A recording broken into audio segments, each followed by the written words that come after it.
જિલ્લાના ડેડિયાપાડા તાલુકાના માથાસર ગામ ખાતે પ્રાથમિક શાળામાં શિક્ષણ સહાયક તરીકે ફરજ બજાવતા શિક્ષકે પાણીના મામલાને લઈને રજૂઆત કરી હતી। ત્યારે સાંસદ મનસુખ વસાવાએ આ શિક્ષકને ગાળો આપી હતી અને અપશબ્દો બોલ્યા હતા તેમજ શિક્ષકને તેમના પદ પરથી પણ દૂર કરવામાં આવ્યા હતા।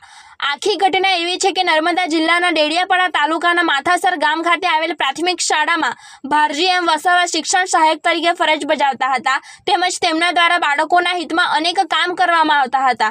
ત્યારે સારી કામગીરી કરવા બદલ તેમને 2 વખત એવોર્ડથી નવાજવામાં પણ આવ્યા છે તેમજ આ શિક્ષક દ્વારા પાણીના પ્રશ્નને લઈને પણ રજૂઆત કરવામાં આવી હતી, જે બાદ સરપંચ દ્વારા તેમને ગાળો આપવામાં આવી હતી અને અપશબ્દ બોલવામાં આવ્યા હતા। તેમ છતાં પાણીના મામલાને લઈને અવારનવાર તેમના દ્વારા રજૂઆત કરવામાં આવી હતી। ત્યારે સાંસદ મનસુખ વસાવા સ્થળ પર પહોંચ્યા હતા અને શિક્ષકને ગાળો આપવા લાગ્યા હતા તેમજ અપશબ્દોનો ઉપયોગ કરવા લાગ્યા હતા, જેનો વિડીયો સોશિયલ મીડિયામાં વાયરલ થઈ રહ્યો છે। જે વિડિયો ઉતાર્યો ને તે હાસુ છે સાહેબ। અરે હા હું ઘંટો હાચું છે ભોસડીના જુઠ્ઠું બોલે છે ના હાસુ છે હું હાચું આ અહીંયા જો અહીંયા પાણી છે આ બાજુ બધે ઘરે પાણી છે મકાઈ કરે છે જુઠ્ઠું હું કામ બોલો છો પાણી હાસુ છે સાહેબ પણ અહીંયા પાણી ઘરે બેઠા છે તમાજી એવું નહીં જુઠ્ઠું નહીં બોલો માનલો કઈ નથી પણ આઈ પાણી ના નીકતો તમારા तुम्ही तारे कोई पाई कोड मार आए गामों में रहो कोई दावत ना देखिए वीडियो बोला ते भी पाई पिए जाते हैं સાહેબ તો 18 હો માંડી ખબર હોય आजी कोई आजी भी सरपंच कोई આયા માડા હાલ છે આમી તો જૂઠું બોલતા બરાબર તમે એવું કે પાણી પાણી ખોરા આપણે પાણી ગંડે નીકતો તમે કાઢી દેખાડો તે મજા આવનાર। આ વિડીયો સોશિયલ મીડિયામાં વાયરલ થયા બાદ શિક્ષક ભારજી વસાવાને પોતાની ફરજ પરથી દૂર કરવામાં આવ્યા હતા, જેને લઈને શિક્ષકે શું કહ્યું તે જુઓ।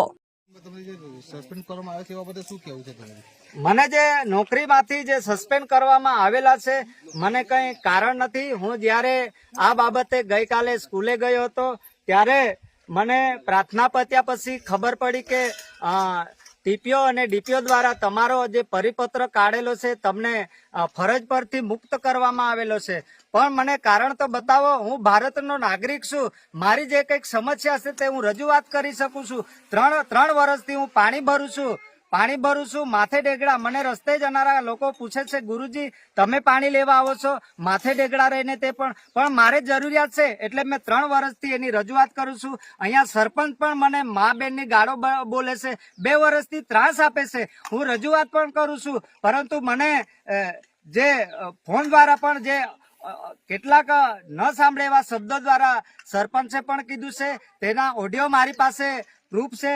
અને સાંસદ સાહેબશ્રીએ મને અહીંયા જે મારા માતા બહેનોને મા બેનની ગાળો બોલી છે એ પણ લોકો આજે આખું ગુજરાતે જાણે છે।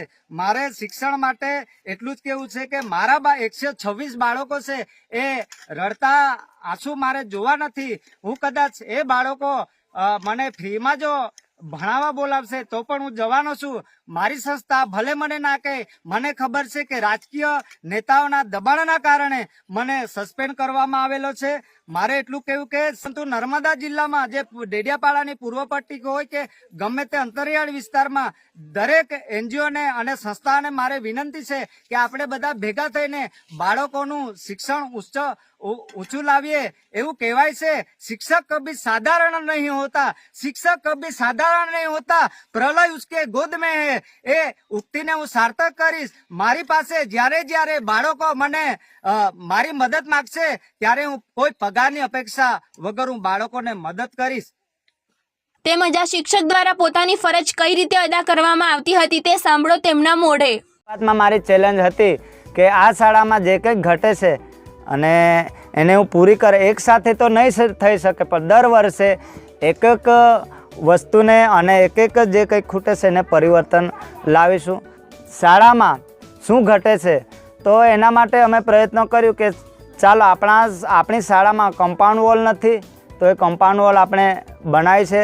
3-4 બાળકો એવા પણ હતા કે શાળામાં આવતા હતા પણ એક દિવસ આવે અને અઠવાડિયું ન પણ આવે, તો મને પહેલાં તો મેં આખી શાળાનું મોનિટરિંગ કર્યું કે કેટલા બાળકો નિયમિત આવે છે કે કેટલા નથી આવતા।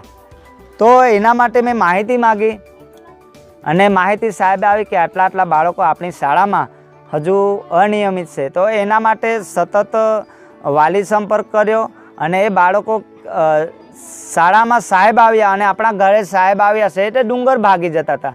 મારી પણ એટલી તૈયારી છે કે હું એ બાળકને ડુંગર સુધી ગમે તેટલું દોડે, હરણ દોડશે તે રીતે હું પણ દોડીશ અને બાળક દોડશે એના કરતાં હું 2 ગણું વધારે દોડીશ.